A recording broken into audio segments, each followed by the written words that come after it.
Hi, everyone. This is Jessica with Whispers of Grace Healing. I'm here today with Danny and Brooke. Hey, everybody. Dan- Hey guys. um, of course, everyone on my channel already knows Danny and Brooke, but Danny is with Northern Comfort Tarot and Brooke is with Empress of Duality, and they are twin flames in union. And we are here to have a conscious conversation. And actually, this is one of those things where we don't really have anything planned, but every time we end up having a conversation, it is lit as fuck.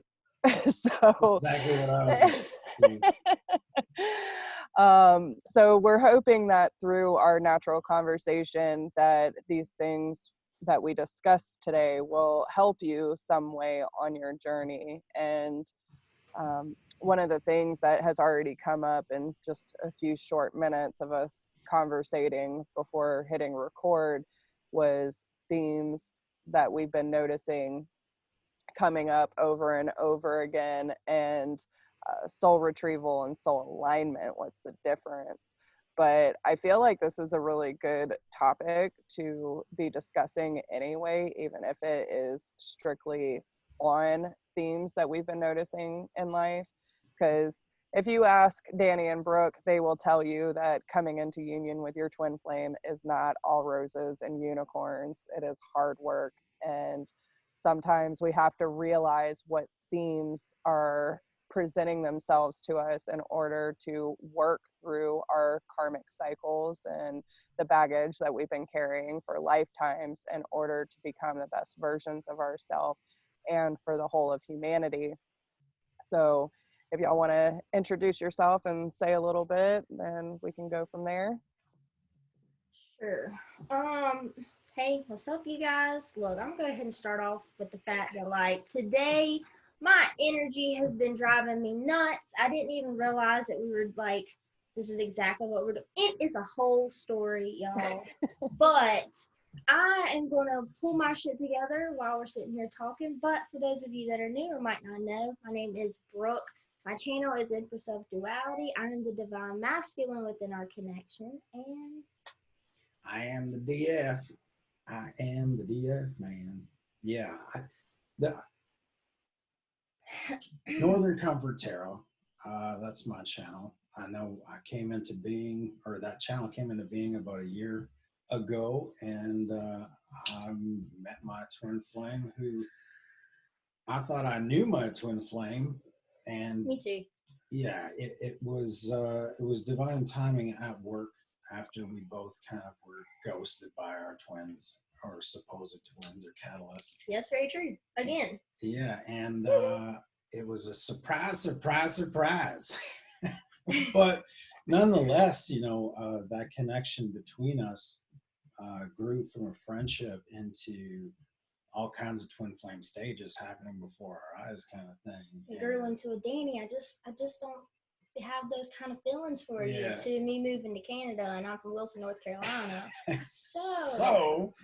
So here we are now, and we've been really close friends with Jessie for quite a while now. I know I've over a year with me, and it's funny, we've been called to work with her, and it's been amazing. The things that we've not only conversed about, but conversated. When you said that, I thought of the shoe. Yeah, me too. So that was fun for me. Thank you. I thought of my belly shirt from the 80s. So, but yeah, it's been a blessing, and I know a lot of messages have come through when we do get together and talk, and it's just time to start recording these things. So here we go.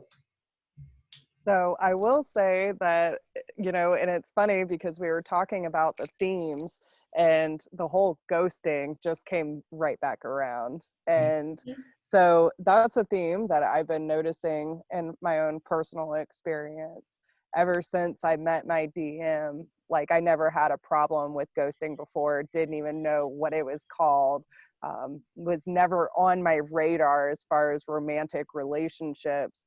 And then my DM comes in and rocks my world, activates the crap out of me, and then radio silence. And it's been on and off communication for close to 2 years now, but now that I'm to this place where I'm finally starting to open my heart a little more and become more trusting of allowing someone into my life, this reoccurring theme of ghosting, it's like these connections come in, you feel there's something there, you're vibing really well, and then all of a sudden they're just gone, like nothing ever happened. And I was going back over it this morning, like, well, where did that even start? It started with my DM. So, I feel like that's something that I would like to touch on a little bit, because I know that there's a lot of people on the twin flame journey who go through the ghosting. Well, what is ghosting? It's exactly what it sounds like.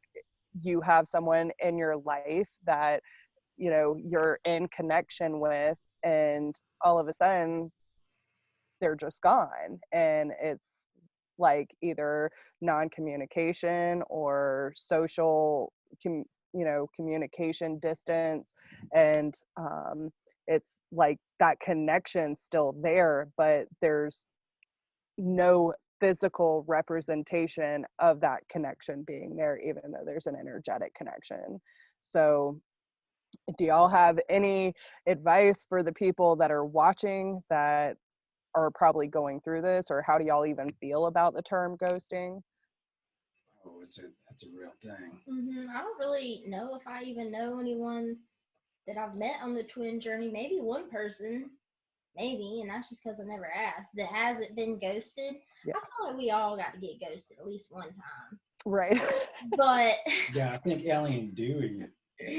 For me, yeah. my ghosting stuff, the first time when it really happened, I mean, at first, obviously it sucks, but I feel like it pushed me to a point of just like, where I would like get so upset and frustrated about it, and it felt horrible, that I was finally just like, okay, I can't quit. I can't keep feeling like this. And then the second time it really happened for me, it was more just like it allowed me to purge like old triggers and like that whole template actually. So the first one I'm talking about is the person I thought was my twin. The second time I'm talking about, it wasn't my twin at all, but I got ghosted by somebody that I really like. I was feeling like, there could be something there.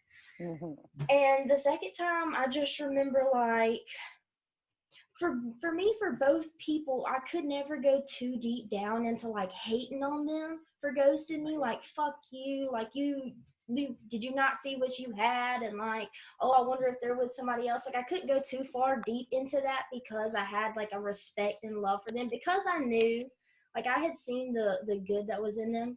Obviously, if I wanted something with them, it's because they had something that I thought was abundant to offer. So, like, I didn't ever go too far down that hole, but I have seen a lot of people that have been ghosted, like, talk straight up smack about the person that they want to be with. That's my take on that, baby. You got something? Yeah. Got something over there? Oh, I got a bunch of shit over here. So I had the luxury of having two catalyst twins. All of the above ghosted me, and that separation in every separation that I've ever had on the twin journey, there are all kinds of opportunities that are brought up to do the self-healing work.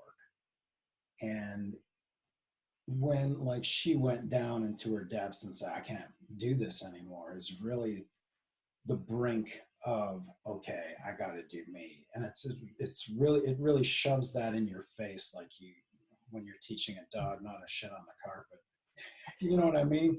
It's really like, oh shit, okay, well, the light goes off, and they're like, well, if someone truly wants to be in my life, they'll be in my life and they'll nurture the connection.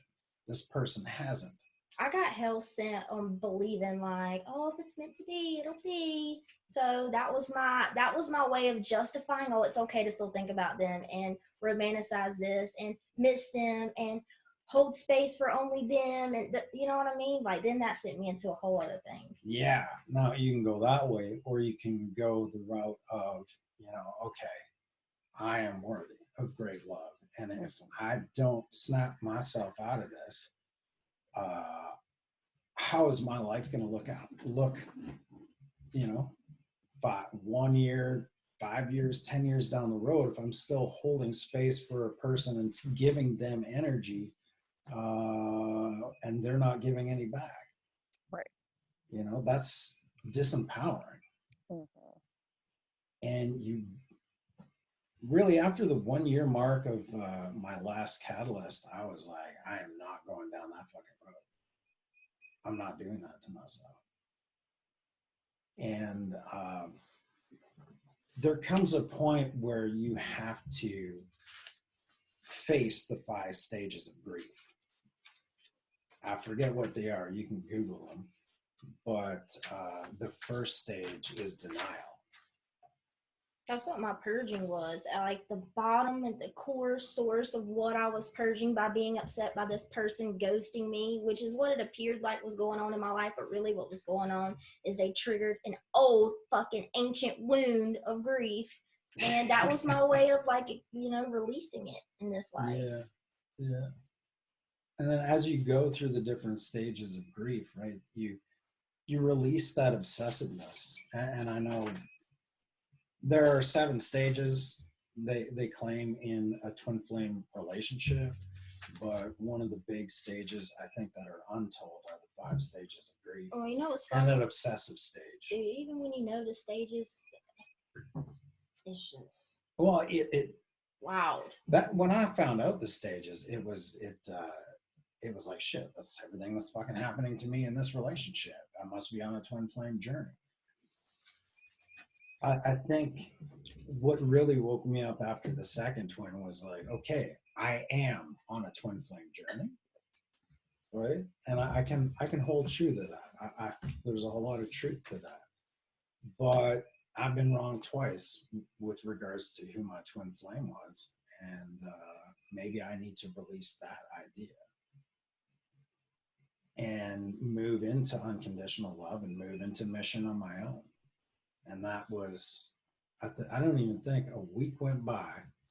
And then you know, see, that's what, so you thought 2 other people were your twin before you thought I was your twin. Yeah. Jesus. Lucky number 3, I guess. How did you even tell yourself that you knew that this person was your twin when you were wrong 2 other times? Well, signs everywhere. Anyways. Signs, I'm telling you. Okay. But yeah, the how we moved into our relationship, I think, and then how we it's just like it was so pure, aside from all the other things that happened in all the other relationships. It was just like, and then we went into the stages and I was like, fuck, I've been through this before. So that's kind of where that was. I don't know if that answered your question, but. Well, now I want to touch on just a few things, because like Brooke was saying, when you've noticed certain people that when they go through the ghosting, they get really angry, right? And I feel like a lot of that has to do with our own insecurities and, you know, the way that we present that ego as, well, they ain't shit if they don't know what they're, you know, but it's truly that wounded part of ourselves saying, but I want to be wanted. I want to be needed. And this person's not giving it to me. So they must not be shit, which I feel like a lot of people end up going after relationships looking for some sort of validation to say, this person understands me, this person gets me, this person makes me feel good. But another thing that's been coming up is not being responsible for other people's happiness. So many light workers and healers end up going through a lot of, you know, sacrifice their own happiness, their own needs, their own wants, their own desires in order to blend into what everyone else expects them to be, right? So when it finally comes to that point of all the wounds that we have not properly dealt with, which I did find the 5 stages of grief, so we'll be going through that too. but it's one of those things where I don't think people properly deal with that grief from wherever it started from. And most of it does start from a very early age. And sometimes we carry a lot of stuff from our past lives, which not everyone believes in, but I'm a firm believer in past lives. Been there, done that, done a ton of regression work on myself. And it's like our DNA does not forget. You know, our conscious mind, when we come into this world, might lose details and memories and all that kind of stuff coming through the veil, but that DNA signature of those core wounds always remain until we get to that point of constantly feeling that trigger, until we're like, okay, where is that stemming from? And that's usually when we come into the more metaphysical to find truth that we can't get with normal therapy, or, you know, doctors to tell us what's going on when our bodies start shutting down because we have all these energetic blocks. But I feel like it comes to this point in our life where we get tired of repeating the same theme and the same pattern until we finally get, okay, what is the common denominator? That was a big turning point for me. When, you know, before all the ghosting, it was the failed relationships. After my marriage failed, I was like, listen, I am falling in love with people who have nothing to do with each other. They're all the different types of personalities. They're all from different walks of life, but it always ends the same. Why? And then I had to take a good look at myself and what I was attracting into my life.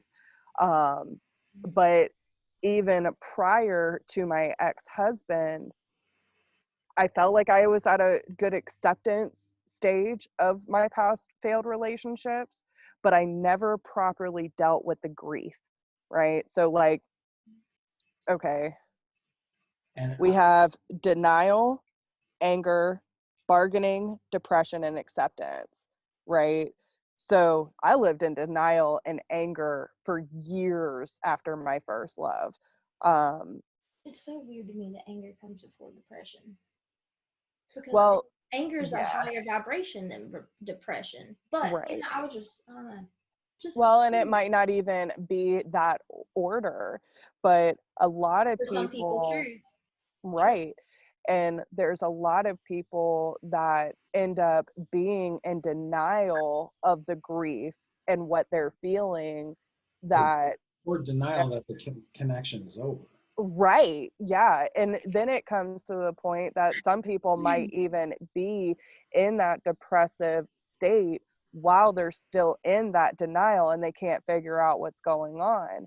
I personally went through the denial and depression before I got angry, but God forbid and heaven help you when I got fucking angry. Like the Right. angry was what was the moment, like, hell no, boundary set, done. I am setting my boundary. There ain't no going back. But what I didn't understand then, which I was having this conversation earlier with a client, was if we use our voice to set the boundaries before we let people get away with too much, because we're the ones that say, this is how I want to be treated, this is how, you know, we are the example of how we want to be treated in life, right?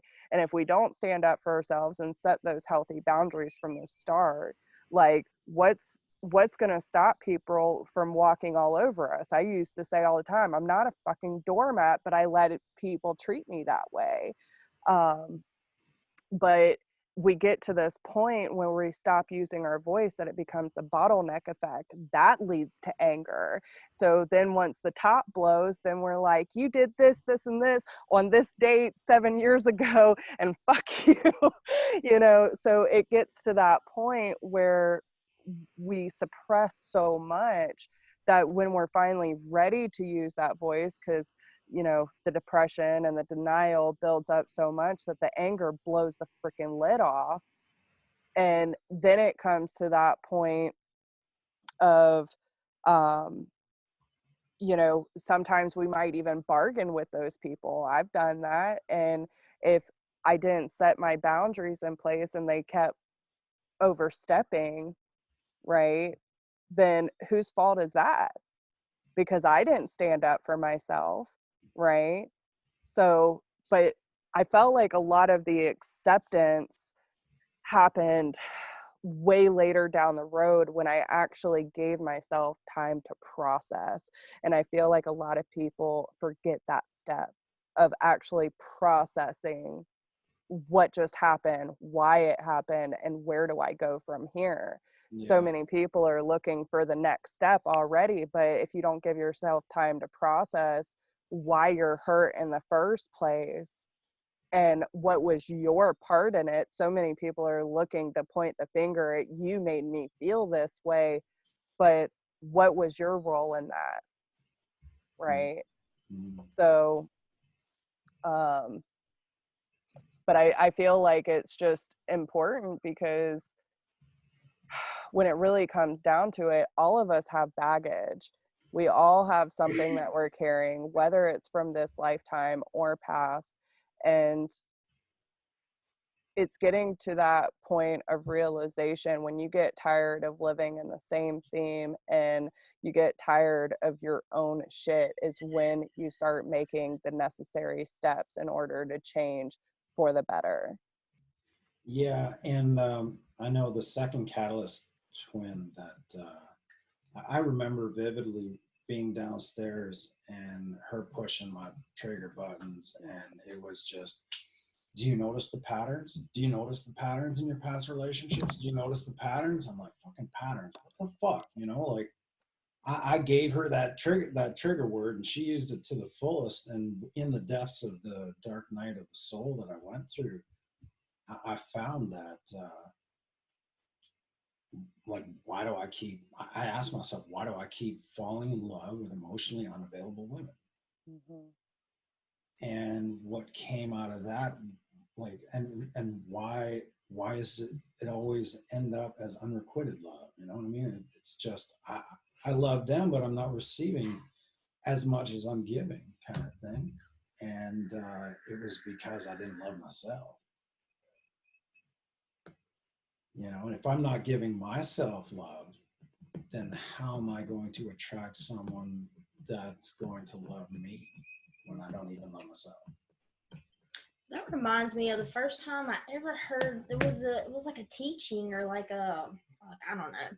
This woman was teaching it, or it was a book or something. I don't know. Anyways, but it said he was trying to teach this girl, and he was like, so you don't find yourself attractive? And she's like, no. So he's like, even if you wear, like, there's got to be something like sexy that you wear that makes you feel attractive. And she's like, no, not really. And the reason he was asking these questions is because he was like trying to say, like, if you wouldn't have sex with yourself, then why would you expect someone else to want to have sex with you? You know what I mean? And it's kind of the same thing. He wasn't like, all about consciousness awareness or anything like that. It was just this dude in his book. But that's what it makes me think of. Yeah. But it's true, right? You attract what you emit, the frequency that you emit. And if you don't emit that frequency, and that's really where the work on self starts, is self-love. Right. That's like when my like the beginning of my awakening, that was like the key to life to me, was if I love myself, then I'm good. Like I can pretty much figure everything else out, you know. But I had two things I wanted to comment on from what Jessica said. Sure. So the first thing, the whole dealing with grief part, you said that, if we don't deal with the grief, then the lesson's going to repeat, basically. Mm-hmm. So my thing is that once I started doing this, I started to recognize like the grief and like the different stages of it. But the reason it kept repeating for me is not because I wasn't willing to accept the grief and like heal it and feel it or whatever, but I had no idea how to even start on like healing grief. I had no idea. So the main things that I have been learning lately is like they've given me like a teaching for like how to like shift like your shadow energy into something productive for what you want to create. But I had no idea where to start, and I didn't know that it was grief that I was dealing with over and over again, because I would experience it through like anxiety. I would experience it through like sleepless nights. I would experience it by feeling disconnected. And it was all stems of the same source, you know? Mm-hmm. So now I got something that I kind of want to play with a little bit. So you're talking about like setting boundaries in the beginning, and I've done a lot of like reflection on what boundaries like mean to me. Me and you have had a lot of conversations about boundaries. I always end up asking you questions about boundaries because it's just something that's interesting to me. Because when we talked about it before, I was like, how do you have boundaries and still offer unconditional love? You remember that? Mm-hmm. We talked about that. But the thing I want to play with is like, if you are single and you notice that you lack boundaries, so you create them, right? So then you meet the next person, and like the first thing you do is kind of like set your boundaries, state your boundaries, what you're willing, to accept or not accept, or like whatever your boundaries. But my question is, you think that you are like successfully healing the grief that was the reason that you created the boundaries for in the first place. But I don't know.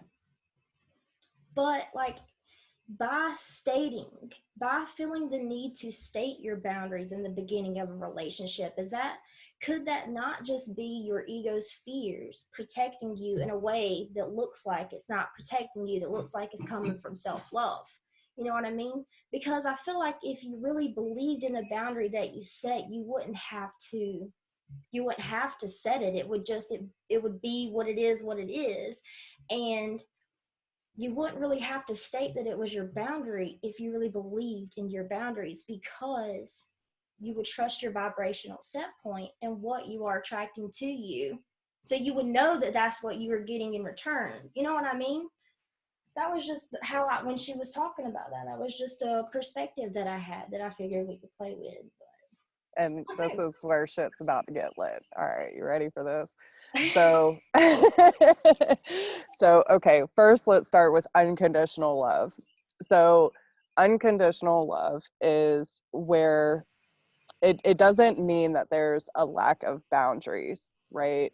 What it means is that you love someone without condition, to say that whatever meets your needs and your desires, whatever you need out of life to be the best version of yourself, I want that for you too, right?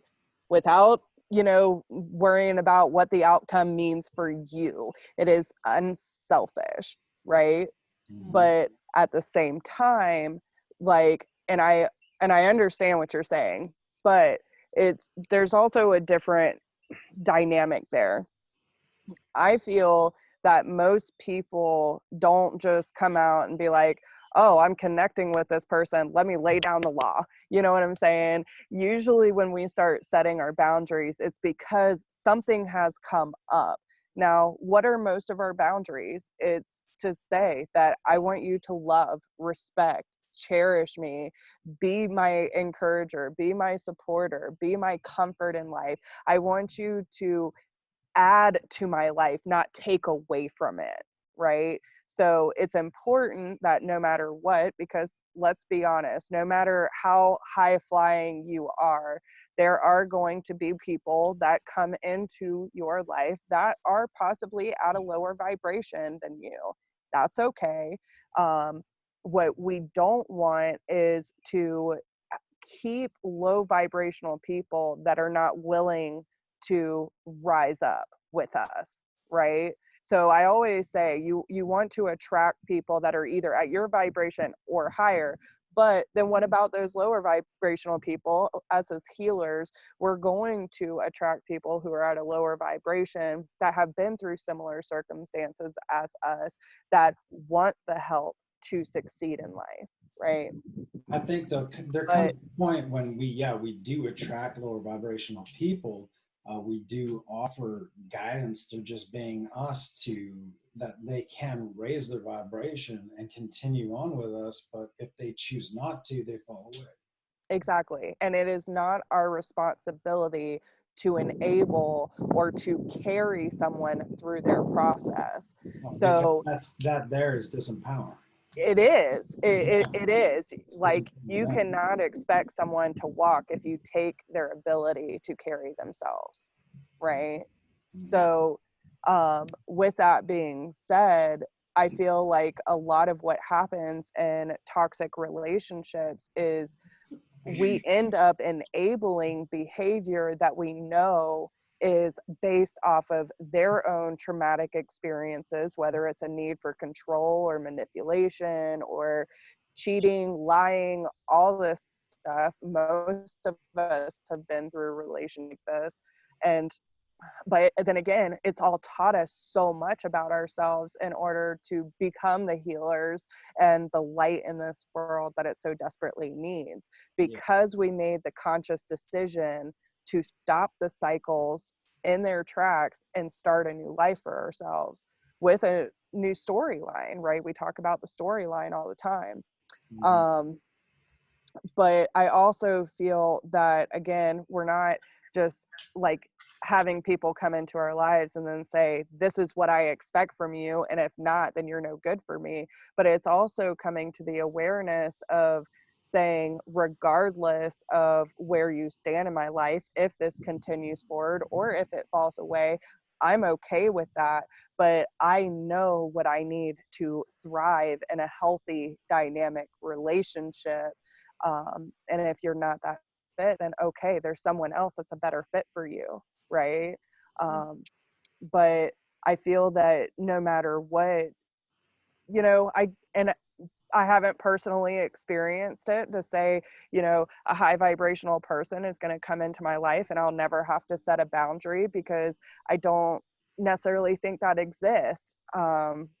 I feel that no matter what, relationships take work, they take honesty, they take transparency, and the will to continue to grow and thrive together. So, no matter what you come into in a relationship, your love and your dedication to each other has to be stronger than the fear that is being placed based on your ego.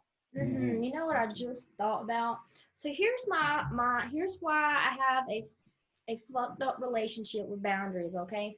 Because I remember when Danny and I were talking, and I had set a boundary with him, and I was just like, if you do this, like, it's just not gonna work. Like, this is a boundary for me, like, show some respect type shit. And I remember him crossing that boundary not once but twice. And like, what I had the choice of either just like, I had to really look at the boundary. Okay, so Yeah. let me just give you some little a backstory a little bit. It was Snapchat, and I had asked him not to screenshot my pictures. Okay, so then one day I post something on Snapchat, Danny's looking at it, and he goes and screenshot and screen recording and like all sorts of shit. And I'm like, this motherfucker. Like, I legit to his face told him, do not screenshot my pictures. So like, my boundary was triggered, and I was triggered then, And I don't know what even happened from there. They just put that story in my head, but like, what even happened after that? I deleted Snapchat. I got out of that shit right quick. No, that was my between source. us. Well, I was pissed, obviously. Yeah, that was the second time we didn't talk to each other for a while after that. Like a week or two is a while for us. That's a lie. But yeah, we did not stop talking for 2 weeks because of that. That's not what happened. Yeah, well, we stopped talking, and it threw me into like, okay, what's this about? And I had to fucking look into myself as well, because the second time it was an accident.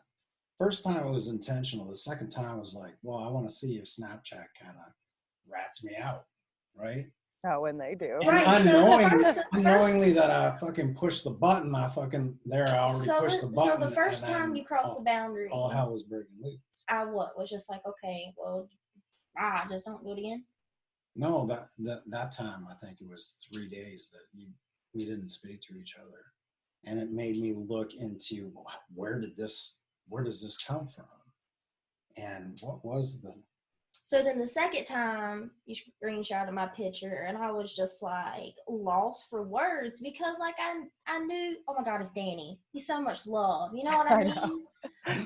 And he's just like innocent, and I can feel that. I can feel his innocence again, even though I had already told him that it was like a boundary for me.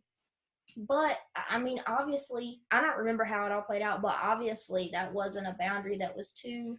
Well, like then I ended up coming down. Like it ended up changing. And we ended up meeting, and some things had to roll out in each other's presence. But either way, in that moment, I had a choice to either like I dip, like I've told him, and he deliberately disrespected my wishes and boundary, or I had to just be like, okay, maybe this boundary isn't that important. Maybe he really, doesn't see why it is a boundary to begin with, and just like bring some compassion in there, and like I don't know.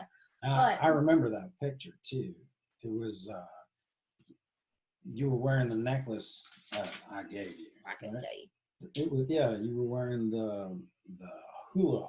I know shield, what picture right? you're talking about. And I was like, oh my God, it was like she was glowing. You were at your grandmother's in that picture, and she was glowing and alive, and it was the best picture I ever fucking seen of her to that day. And I was like, my God.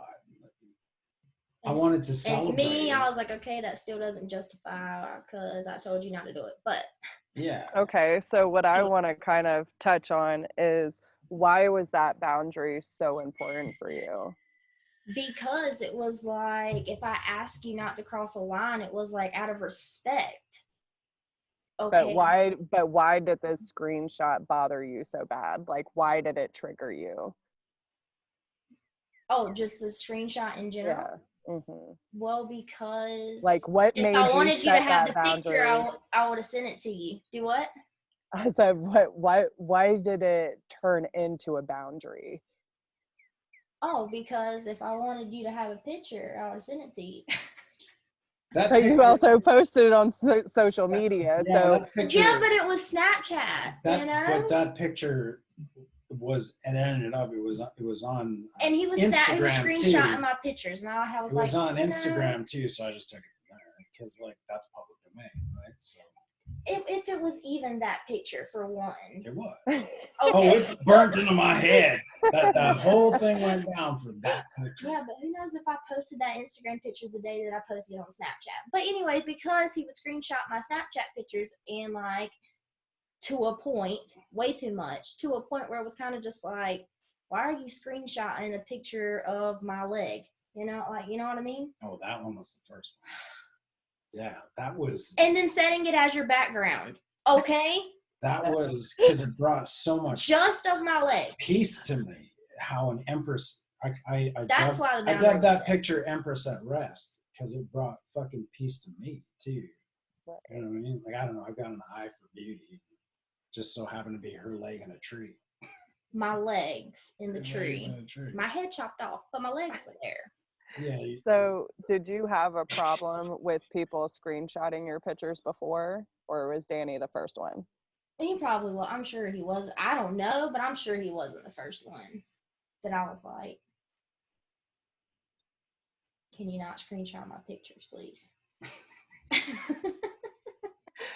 So, and it comes to that point, because this has been something that's been reoccurring and coming up in several conversations too, is compromise.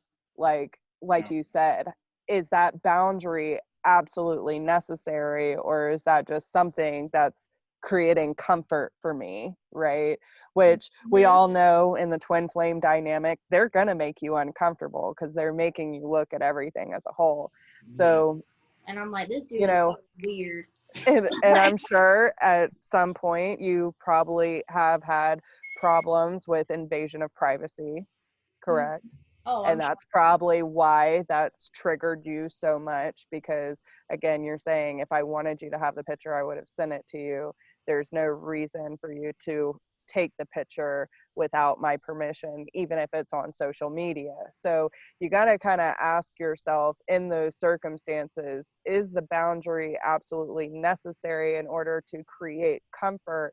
Or is it something, because again, a screenshot, and not to downplay the boundary at all, but the screenshot is a lot different than to say, you know, I don't want you to call me an ugly fucking idiot anymore. You know what I'm saying? Like a verbal abuse, a physical abuse, a sexual abuse, or to make sure that someone is treating you with respect.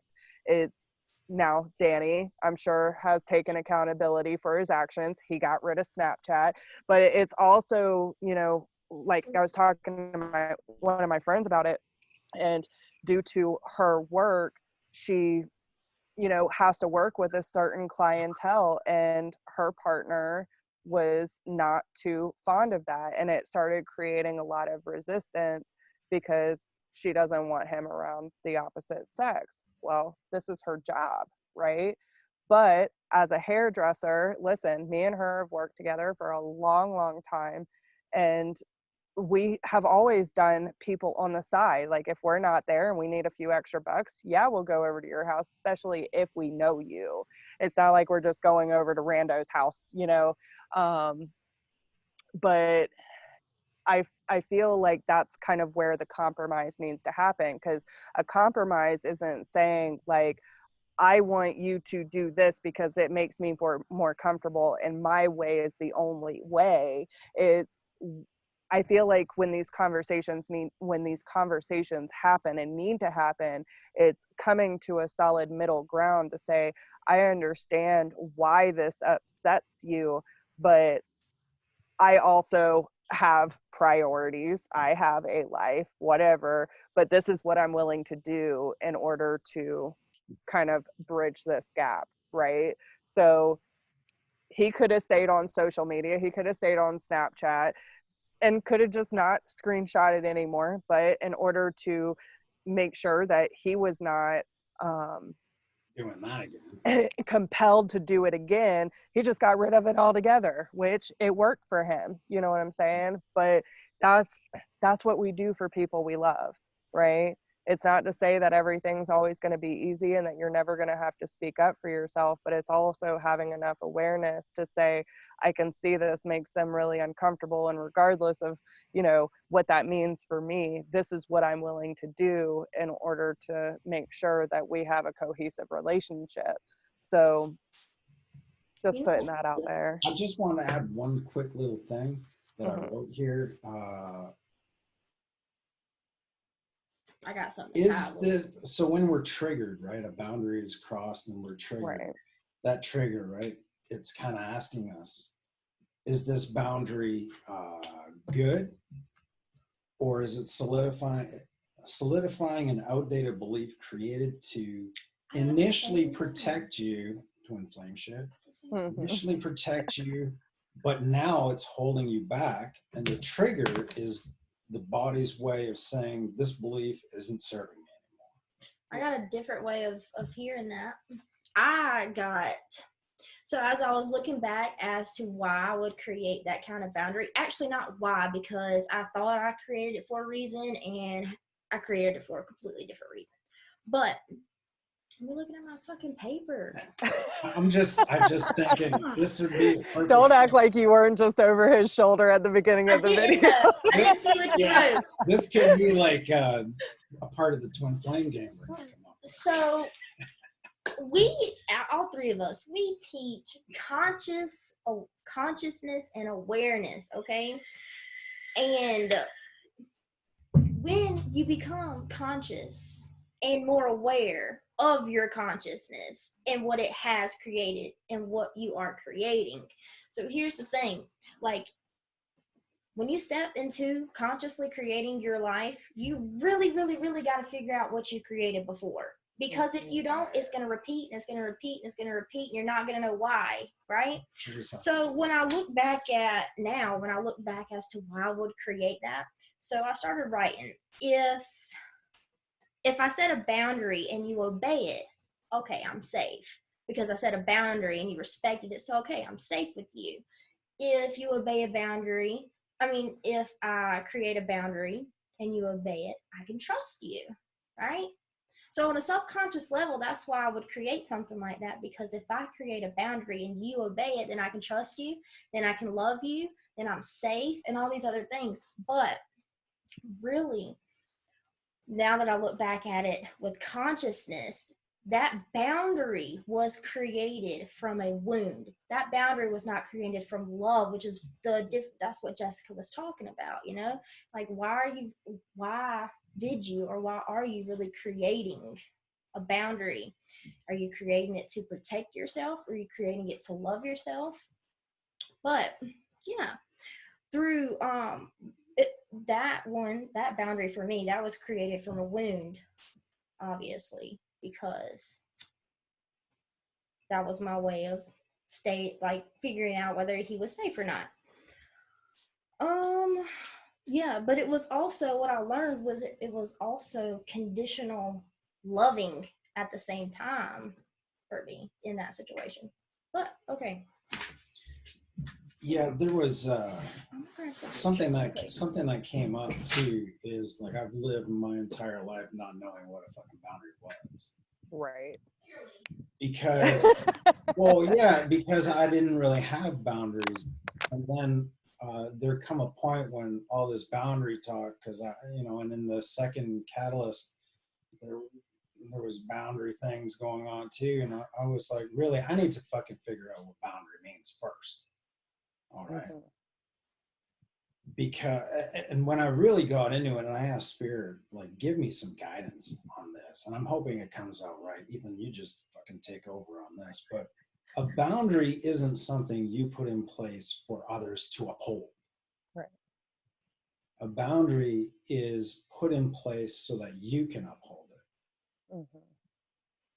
So when you say, don't do this, right, and they don't uphold it, then yes, by all rights, my boundary could be that I will leave. Right. I wish to exit the situation, or I might leave the situation to readjust maybe the boundary, or to readjust my perception.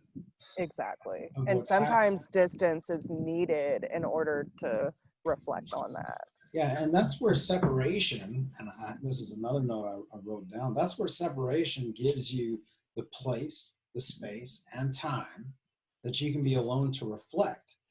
But you can't reflect if you're still holding on to the twin, right? If you're still obsessing about the twin, if you're still giving energy outward to the twin, it can only happen. And I've seen the commonality here with watching K Moon and the 3 Twin panel, right?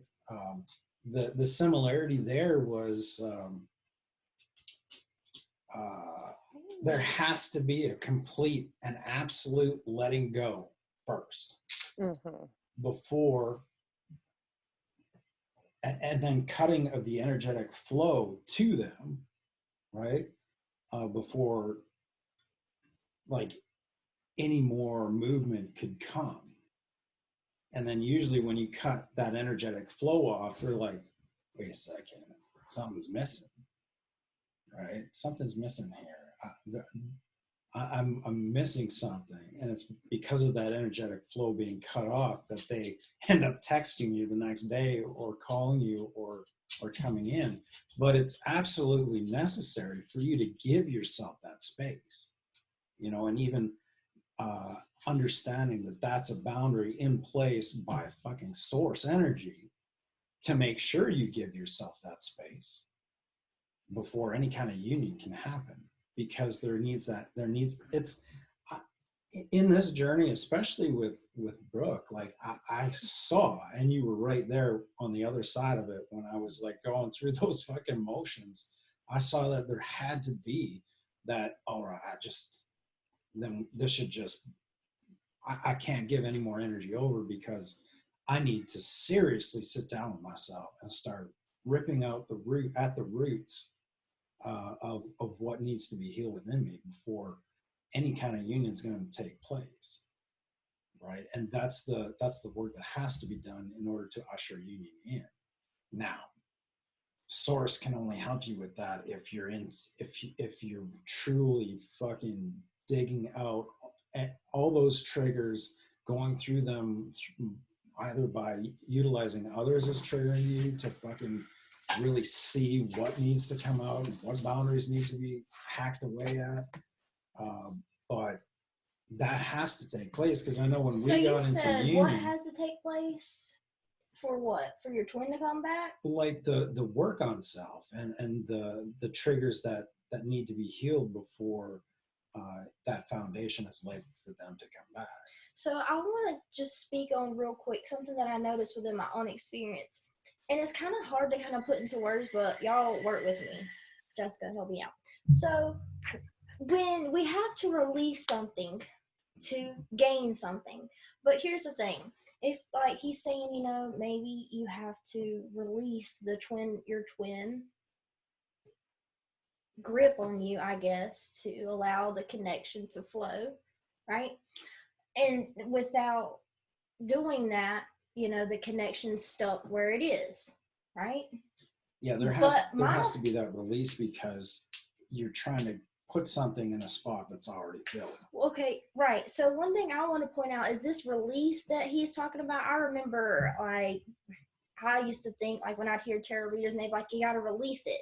I'd be like, okay, I release it. Then that just happens, like, okay, boom, I release it, it's over with. But actually, the releasing is a fucking process, and it is annoying, and it takes time, because here's the thing. Even when we think we have released something and then the pattern starts to repeat again slowly but surely, most of the time what's happened is you didn't really make that full subconscious like release. What happened was you created a new belief over top of the limiting self-belief, and you have two different points of creation. You're creating from the new belief, and you're still creating from the self-limiting belief. So for a little while it might start to look like, oh yeah, you know, I'm doing great on this spiritual fucking journey shit, and then boom, that same thing happens again, and or like, say your twin comes back for a little bit. When you created that new belief, right, your twin came back for a little bit, the connection started going further and, you know, working out, and because then boom, they ditch you again and ghost you again, and you're like, what the fuck, like da da da da. That's why. It's because you reinstate that energetic flow to them, and then they're like, oh, thank you for the meal, bye. And then you have to go back, cut that energetic flow off, and go back and revisit that belief system that you haven't unrooted. Well, when you talk about sending life force energy, what does that mean to you? And then I'll tell you what it means to me. Well, to me, it's like the constant flow of thoughts that you were in my mind, right? That had to go, because that's energetic flow towards you, because you're in my thoughts. Which is the only answer in anything at all. Like, everything that you think, everything that is around you was once started off as a thought. Everything that you experience is because of a thought that you once thought. So with that being said, the life force energy, when you're feeling drained, or you have these random moments of feeling drained and you're on the twin flame journey and you're dealing with your twin and you don't know why, and da da da da, like the life force energy that people and tarot readers even refer to, like when you're giving your power away, when you're giving your energy away, we're referring to the life force energy. That is your thoughts. That is what you are creating. But a lot of us are not very aware of what we are thinking. Your thoughts and your feelings. But a feeling is just a thought that you've thought a lot of times. Yeah, really. And really it's all up here, right? Like that energy that's moving around because of them is up here, moving around in your neural network, right? And that energy is sending energy to them. There's a thing called mirror neurons. Check that out. That's pretty fucking unbelievable. I still need to check it out. I don't really understand it fully. Where you can, that that thought of that person, right, triggers a mirror neuron in that person, can be halfway across the world, and it's an energetic flow on their side too. So there's this connection that you can't see, feel, touch, or taste, right? That energetic connection that if you keep feeding it, or you keep thinking that, oh well, I've released this and it's okay, but you still got some shit flowing through your head, kind of thing. It's still there, right? And I think the day that I called you and I just says like, remember that day I pretty much like said, okay, well then I guess we just need to like leave each other alone. Like that's just it. Like, remember that day? And you thanked me for that. Anyways, I was just like, I had to cut it out. There had to be like this, okay, well, I think that, we're not really helping each other grow at all or anything. And aside from what was really going down, which was super, giving us the chance and the space to see what the fuck was going on, right? So enacting that space and saying, okay, well, this is it. Because if we're not benefiting from this at all, then we need to like just let go of this connection. And then from there, it gave us the space to really see and evaluate what the fuck is going on. And then like you coming back saying, yeah, you know what? Like, well, it was pretty much, that's when the realization of like, shit, I've seen this pattern before in your own twin flame journey. And then you came back and said like, shit, like I wish I had that text here, because it was a beautiful text. It was an awakening of her like seeing that what this connection was. Right. And it was beautiful on its own. And you thanking me for even like just saying that, because it put you in a state of utter reflection of what it was. Cool. That was really cool. Gotcha. Did that speak to it? Like sometimes I go off and I'm just like, no, I think it was a great answer. yeah. It also brought up a few things. I'm trying to go back to Sure. what they wanted me to touch on. I was looking at you. I was thinking to myself, I was like, damn, Jessica doing this. He ain't got no pen, no paper. Yeah. She's remembering all the points that we hit on that she wants to talk about. Yeah. Like, damn. I'm already done a page, but it's just to respect everybody's space to write it down. Right. So like when you're talking about, when things start getting really heated and all these triggers are happening, and obviously it gets to that point where we're not really benefiting each other. We need that space. We were talking about that earlier. We need the separation, no matter how long it is, in order to give ourselves that time to reflect, right? I find what it tends to be a big thing, especially in the twin flame community, but not just the twin flame. I see it a lot in most unhealthy connections, or whatever the case may be, is putting so much focus on the other person being okay that you forget to ask, am I okay? Right?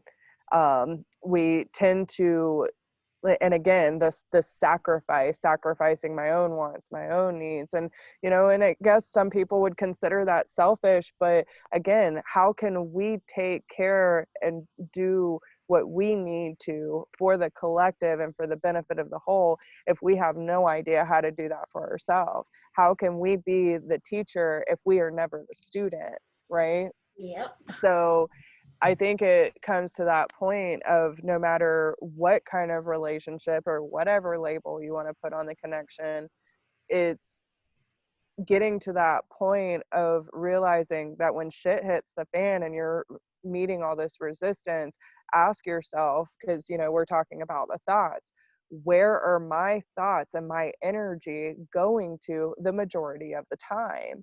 And is any of that for my reflection, for my well-being, for my sense of peace? Because whatever we are vibrating out into the world is going to affect everyone around us. Some people might not want to accept that energetic frequency, but if we take the time to center ourselves, then we can be much more beneficial to everyone else around us, right?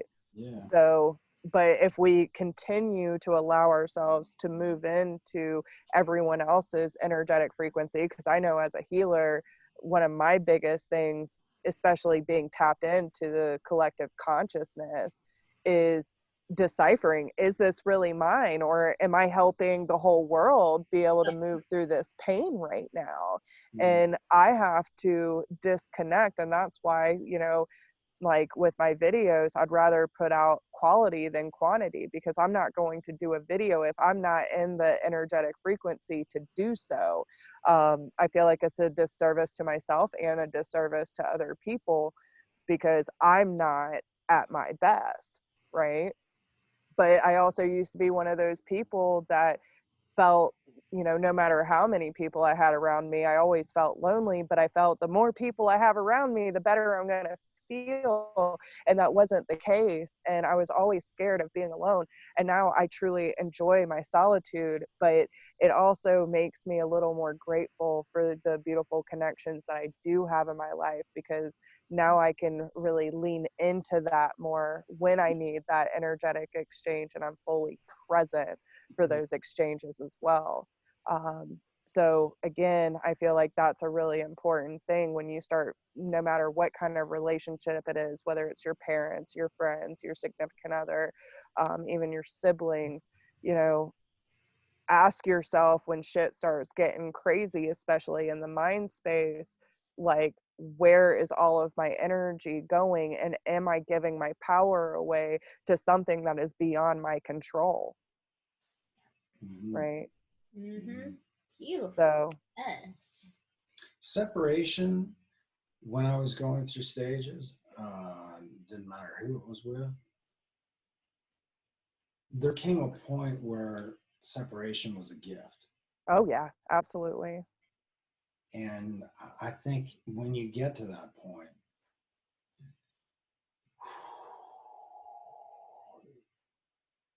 your energy shifts Hmm. and you are okay with, you know, okay, that person isn't in my life and I respect that. And there was an absolute divine reason why they're not in my life. And if anybody deserves my full and absolute attention, it's myself, to be present in my life instead of absent and on autopilot and allowing ego to, you know, just run amok. Right? There comes a point when you're driving down the highway that you can put cruise control on and you know, safely cruise for how many miles, but there also comes a point when you come up on a 18-wheeler and you have to fucking move, you know, and noticing where consciousness and subconsciousness meet, and then being more consciously active in your life is like, that's where ascension takes place. So can I Right? say That's where consciousness takes this? place. What I feel like what you're talking about. You know, Jessica just mentioned, like, and we've been all three been talking about, like, the thoughts that you think. How many times have we been talking about thoughts today? So our thoughts are probably pretty important if we've spent a lot of time talking about them. They are your point of focus. They are your point of creation. And for any twins that are watching this that are in separation, one little, like, I guess, task I could invite you to do is, you know, like Jessica said, like, what of my thoughts and focus are, or where are my thoughts and focus majority of the time? So to make it a little more specific to, like, you and your twin, you know, where are my thoughts and focus when it comes to my twin? And then I feel like it could really benefit you to look at the thoughts that you have placed over your twin that come with a condition, meaning you have to talk to me every day. You have to talk to me once a week. We have to, you know what I mean? You have to show that you care about me. You know, just like all those different things that keep you in disconnect, really, from your twin and from yourself. And most of the time when we are disconnected from our twin, or there's a separation, there's like a disconnect within us from source or our truth and our authenticity. But I think that could really benefit. It benefited me, you know, being able, when I was with Danny, to look at all the ways that I thought I was loving him, that really it was unrequited love because it came with a condition. Mm-hmm. And I think it's really important to say too, because I completely agree with Brooke with what you just said, is, you know, the majority of people in separation, I feel like a lot of the initial separation is due to our disconnect, but we also have to realize, like, I've noticed that with the twin flame, it seems that when I'm going through something very trialing, very hectic, and major life changes, he might be like, you know, at his best and all these good things are happening for him. And then we end up shifting places. Mm-hmm. So it goes from like, I'm going through the dark night and he's on top, and then I get on top and he's, you know, going through his whole tower moment. But polarization. Yes, exactly. Now, we also have to understand too that even though all of this is divinely led and you know, of divine nature, and we don't have a handbook on this, everything that we're speaking about today is from personal experience or just inner knowing, but there's also that free will there too, right? And that's like the most powerful thing that I really, you know, maybe we should kind of end it around there, is our free will is our own personal power, and you always have the choice to choose the route you're going to take. No matter what, you're going to be aligned with the path that is destined to you. But sometimes, listen, I'm a hard-headed fool. In my younger days, I always took the long route, you know. So sometimes it depends on what route we have to take in order for us to realize the most significant lesson, right? So just because you're focusing on yourself and because you're coming closer to Christ consciousness energy and learning your purpose and your mission in this world, and you feel like you've worked through all these things, yes, there are going to be layers of those core wounds that come up, and you just deal with it as it comes and be patient and grateful that these things are coming up for you so that you can release and transmute that energy, but also understand that there is no guarantee as well that just because you release or you are working on yourself, that it's going to guarantee that your twin flame is going to walk through your door tomorrow. Because just because you are working on it, they're going through their process too. And it doesn't mean just because you're doing it differently that they're not doing their work, because I promise you they are. They're just taking a different approach to it. And sometimes it takes a little while. Spirit's guiding them through their shit too. Mm-hmm. You know, like this has, really, there is no choice. You're going to go through your shit because that's what this life is for. Right. You know what I mean? Well, and spirit isn't that because though the divine masculine and divine feminine, okay, we have one soul, y'all. That's what a twin flame is. We are one soul with two different bodies. One soul. So just like a dog has a soul, like it's just one soul though. But isn't that because if the divine feminine's healing, then she was healing a part of the divine feminine, right? The divine feminine's healing a part of the divine masculine as well. When they're healing, when the divine feminine's healing a part of themselves, it's also healing a part of the other counterpart. Divine masculine, because they have the divine feminine within them as well, which is the same soul. It's the same energy between twins. You heal your divine feminine, you heal my divine feminine. Yeah. Right? Yeah. Okay. That's true.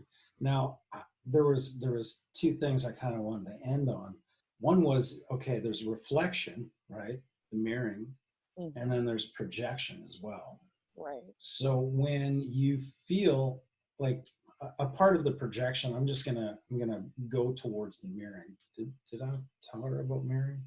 Did I talk about that in here? We talked about mirror neurons just a little bit. You talking about what actual mirroring is? Yeah. Good. I was just thinking you should say that. Okay, so mirroring, I know a lot of people get it misconstrued, right? Like whatever they're throwing at me is a reflection of what I need to heal or something, but that's really projection, right?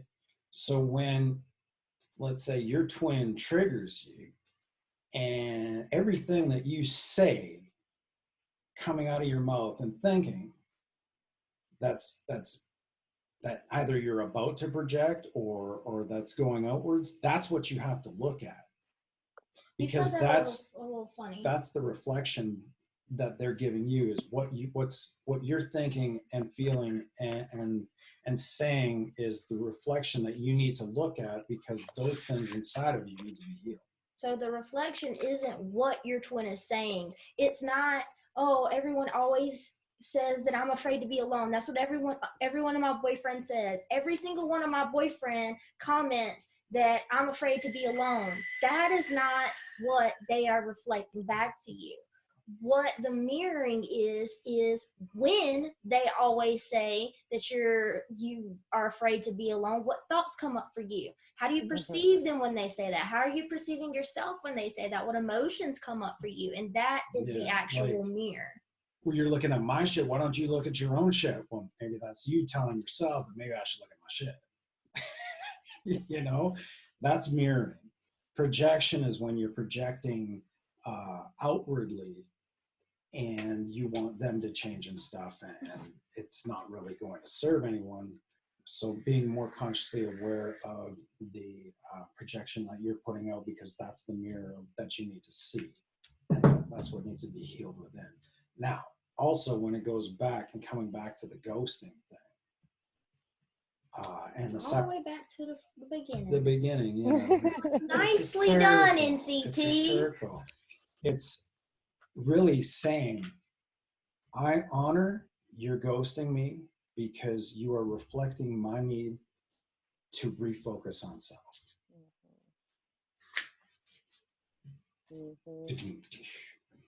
Well, yes, yes. But it could be different for everybody. You know, that was the mirror he was talking about. But for some of you, you know, when you think about you're in separation with your twin, what was yours? You're just reflecting back to me the need. Yeah, let's say, oh well, you know, I've done my work, or I'm doing my work, but my twin's not doing their work, and like that's like not bringing us into union. What you're saying is that you're not doing the work that you need to do. You know, you're not focusing in and really seeing what the root cause of the separation is within. Right. Because there's a separation between your masculine and feminine within that needs to be healed. Does that make sense? Well, I was just asking you what that was because I wanted to add to it, but it's okay. It's okay. Which was this one? We good? We're gonna keep going. We're good. Well, is there anything else that y'all feel we need to touch on? I feel like that was a great conversation and touched on a lot of topics. It was amazing. Yeah. Good. And I wanted to show you this card too. We got to put our heads together. This is the Eight of Wands. And you see how... Sorry. Oh, I moved too far away. Here we go. I got to come like... Okay, you know what? Maybe they don't need to see the card. Maybe we can get a kiss in real quick. But here she is. She's holding a scythe, and she's ready to hack away at her boundaries, right? The Eight of Wands is the... what is that? When you don't know, Eight of Wands. She's stuck. Yeah. Blinded. Can't see clearly. The path before is completely clear. There's swords all around. That's the swords? To me, well, that's the Eight of Wands. The Eight of Wands. These are the boundaries that she put in place, right? And she's ready to whack away at them because they're no longer serving her. They're keeping her from moving forward. and she's carrying the scythe to hit them low. But when you hit them low, you can reuse them again. You know what I mean? And the boundaries may only be this big, but because you got to bury 2 feet in the ground, but you know what I mean? You got to bust, when you're busting through boundaries, you got to fucking whack them on the shit. Throw them through a leaf shredder too. And say like, okay, this didn't serve me. And how the fuck is it going to serve me even if it's 2 feet shorter? You know what I mean? Like, it just, you need to just get it out of there, you know?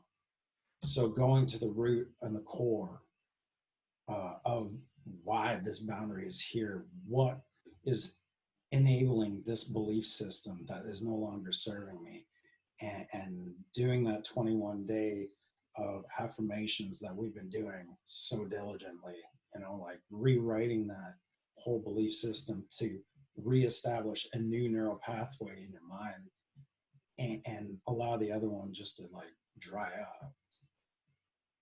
That's the work that's needed. And the only way to allow that limiting self-belief to dry up is to stop, completely cut off the life force energy, aka you have to pay attention to what you're thinking. You have to pay attention to what you're feeling, you know, and that's the only way to dry it up, because otherwise you're creating from 2 very different points of focus, and that ain't fun either. If you are hot nor cold but lukewarm, I shall spew you from my mouth. Right? That, I think it was in Corinthians that came out.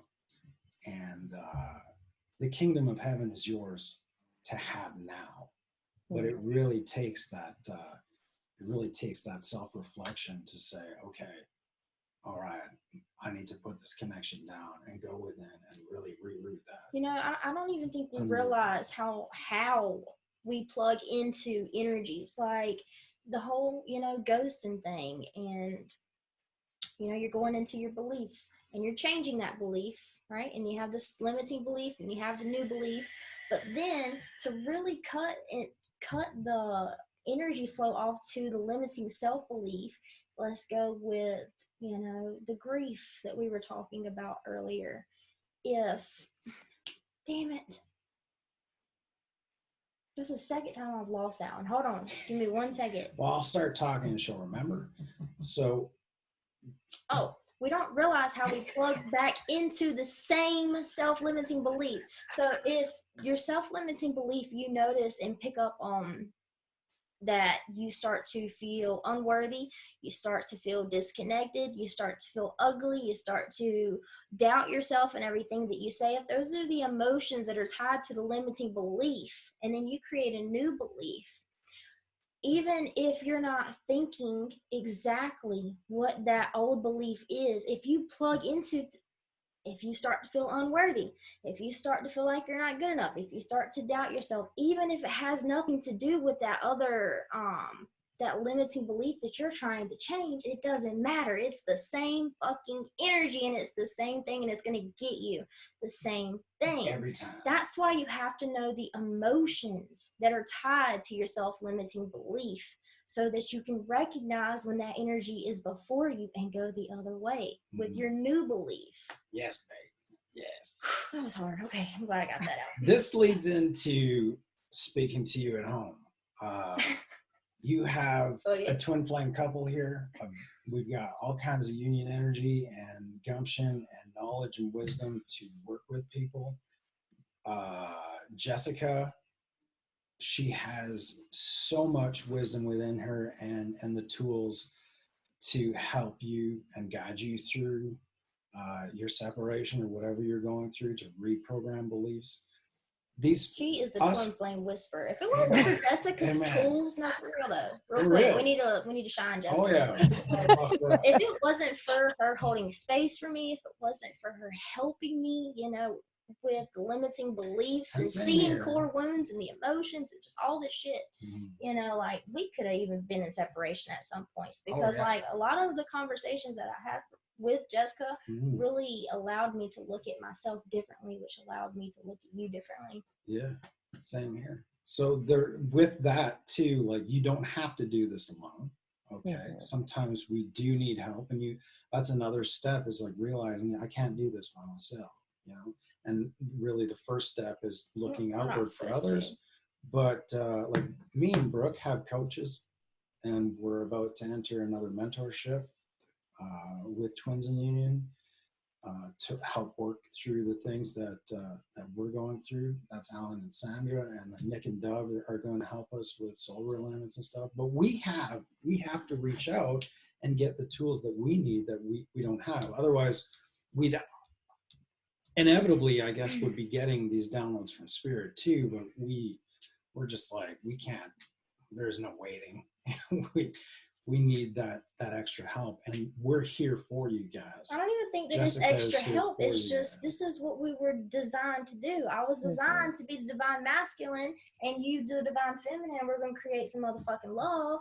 And then Jessica is destined in my path on my journey, just like we are with hers. Like, it's just, it is what it is. So if you're looking for guidance, we've got a Journey to Your Weighted Fate session that we put out there that really helps lift souls up and put them back on their course. And then and Jesse's got all kinds of stuff in her description down below to help over that. So. And just before we hop off, it does really tie into what I was saying earlier about, you know, the divine masculine. Like, again, guys, if we don't have the tools, you know, there's only so much that we can do. Most of the divine feminine that end up coming across this connection and getting activated are immediately looking for some sort of answer, some sort of clarity. And most of them are led to people like us, right? They end up going to the metaphysical. They end up searching for souls and led to souls. Most of the masculines are like, just what is happening, and end up distracting themselves for the most part until it's presented over and over again. But for those that are having a longer time coming into union, no matter how much the divine feminine is doing their work, the divine masculine just might not have the tools that they need in order to find their way back to the connection. So even if you cut yourself off from feeding into their energy and you're doing all the work that you can do, again, it's not your responsibility, but it's also that understanding that they might not have the same support system as you, or have the same knowledge and tools that you have learned by reaching out for help. So, you know, just take that into consideration too, and be patient with them. Yeah. Yeah, there was an instance on my journey that, you know, as I raise my vibration, it helps their vibration to raise as well. But but honestly, even if I use that too, you know, like, oh, I'm gonna do the work, so because I know if I raise my vibration, their vibration raises, so maybe they'll talk to me, maybe they'll reach out. And if you do it for that reason, it's just not gonna work. It's not gonna work. Right. It's definitely not gonna work. Yeah, and that's because that's the ego, and that's the selfish, right? It's I'm going to do the work so that it will benefit me on, you know. Right, and the energy of them is still, you know, crossing neural pathways out there, and it's causing a conundrum. So you really just have to do you. Okay. Yeah, and that's what we got. Do. So. I thank everyone who's joined in on this conversation with us today, and I really appreciate all of you beautiful souls taking the time to listen, to gain knowledge, to grow with us, and supporting us along this journey as well. If anyone does need help, all the information for all of our services will be down below. And even if you have some ideas about more conscious conversations that you would like us to have, please let us know. This is something we've been talking about for a while, and I'm glad that we're finally doing it. But yeah, guys, we wish you the best of luck. Keep vibing high, be strong, be patient, and be diligent in your efforts. We love all you conscious creators. Yes. Yes, love you. Bye. Bye.